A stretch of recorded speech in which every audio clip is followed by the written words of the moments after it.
Hey guys, welcome back to Easy Internet, and in today's video we are going to look on how to add Blox fruit stock bot in Discord. First, open up a Discord server, then click here on drop down arrow and click on app directory.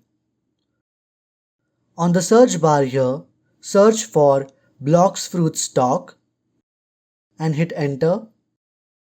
Then click on this app and then click on add app. Now click on continue,